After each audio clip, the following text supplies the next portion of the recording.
আসসালামু আলাইকুম ভিউয়ার্স, আমি ঘর কন্যা নাহার আপনাদের আন্তরিক শুভেচ্ছা জানাচ্ছি।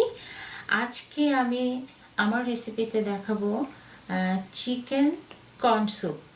তো প্রথমে আমি একটা প্যান নিয়েছি, এর ভিতরে আমি এই যে বোনলেস চিকেন 300 গ্রামের মতন হয়েছে, এটা 300 গ্রাম চিকেন দিলাম প্যানের ভিতরে।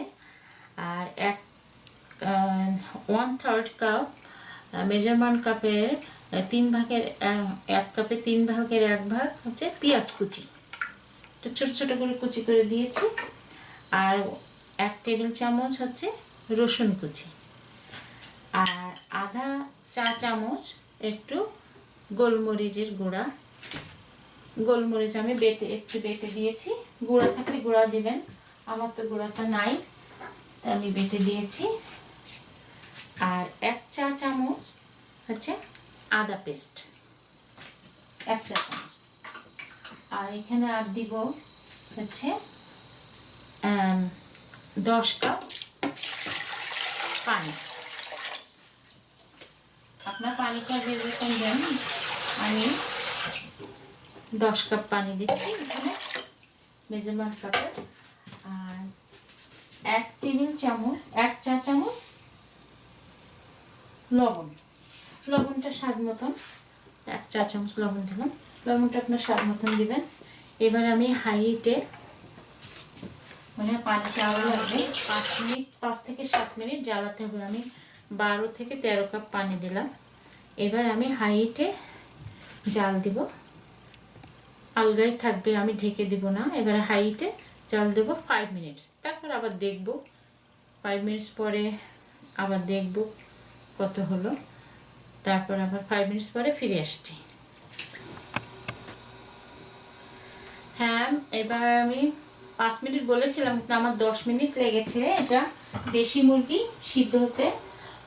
এবার আমি দিচ্ছি একটু কর্ন, 1/3 কাপ কর্ন, 4 কাপে 3 ভাগের 1 ভাগ 1 কাপের কর্ন দিব। কর্ন দিয়ে এবার আমি একটু কর্নফ্লাওয়ার দিব, 2 টেবিল স্পুন কর্নফ্লাওয়ার। এটা পরিমাণ মতো, আপনারা যে যেটা দেন, কেউ একটু বেশি ঘন করেন, কেউ একটু কম দেন। কর্ন দেওয়ার পরে এবার আমি এই যে কর্নফ্লাওয়ার একটু গুলে এর ভিতরে দিয়ে দিচ্ছি, দিয়ে আরও 3 মিনিট এরকম জ্বালাবো। তারপর শেষে দিব, লবণ ঠিক আছে, পরে আবার একটু খেয়ে দেখতে হবে। আর শেষে দিব ডিম। এইভাবে আমি আরও 3 মিনিট হাই হিটে জ্বালাবো, একটু আস্তে, ঢেকে দেব না।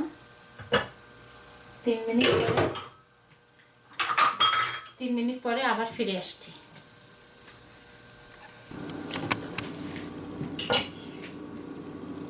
হ্যাঁ, আমার হয়ে গিয়েছে। আরও 3 মিনিট পরে ফিরে আসলাম। সব কিছু আমি খেয়ে দেখেছি, সব কিছু পারফেক্ট। একটু কালো কালো হয়েছে গোলমরিচের জন্য, আমি গোলমরিচটা দিয়েছি এই জন্য। আর এবার আমি 2টা ডিম ফেটে দিচ্ছি। এই 2টা ডিম সুন্দর করে ফেটে নিয়েছি। হ্যাঁ, ডিমটা দেওয়ার পদ্ধতি হচ্ছে দিতে হবে আর নাড়তে হবে।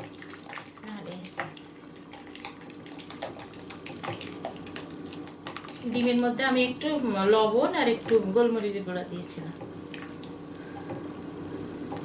যাক, ডিমটা দেওয়ার পরে 1 মিনিট একটু হাই হিটে আমি দিচ্ছি। হাইতে 1 মিনিট দিয়ে হয়ে গেছে আমার। আমি সব খেয়ে দেখেছি, সব কিছু পারফেক্ট এইভাবে। আর টেস্টিং সল্টটা আমি এখন দিচ্ছি না, যখন খাবে, যে যখন পছন্দ করে, ওটা বেশি খাওয়া ঠিক না, তাই জন্য আমি দিচ্ছি না। আর আমার অনেক চিকেন দিয়েছি তো এই জন্য এমনি টেস্টি হয়েছে। আর টেস্টিং সল্ট ছাড়া একটু চিকেনটা বেশি দিলে, আর এই যে মশলাগুলো দিয়েছি, এতে টেস্টটা বাড়িয়ে দেয়। টেস্টিং সল্ট না হলে চলে, তো যদি কেউ খেতে চায় তখন একটু নিয়ে নেবে। আর এর ভিতরে যখন যে খাবে ইচ্ছা মতো আপনার ভিনেগার দিতে পারে, কেচাপ নিয়ে খেতে পারে, আর আরও ব্ল্যাক পেপার নিতে পারে, কাঁচামরিচ কুচি নিতে পারে। এইভাবে আমার এটা হচ্ছে খুবই টেস্টি হয়েছে। আমার চিকেন তো অনেক, 300 গ্রাম চিকেন, তাই জন্য খুব টেস্টি হয়েছে। টেস্টি না হলে চলে। আর যদি কেউ খেতে চায় তখন একটু নিলে হবে, তা আমি দিচ্ছি না।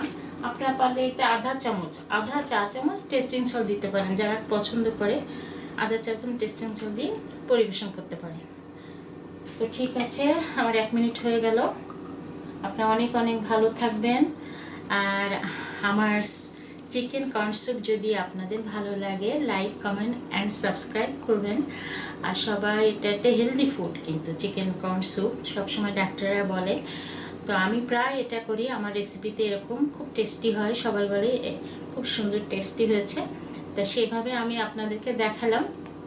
আপনারা সবাই অনেক অনেক ভালো থাকবেন, আর যে যেখানে আছেন সুস্থ থাকুন, নিরাপদে থাকুন, এই দোয়া করি। আল্লাহ হাফেজ।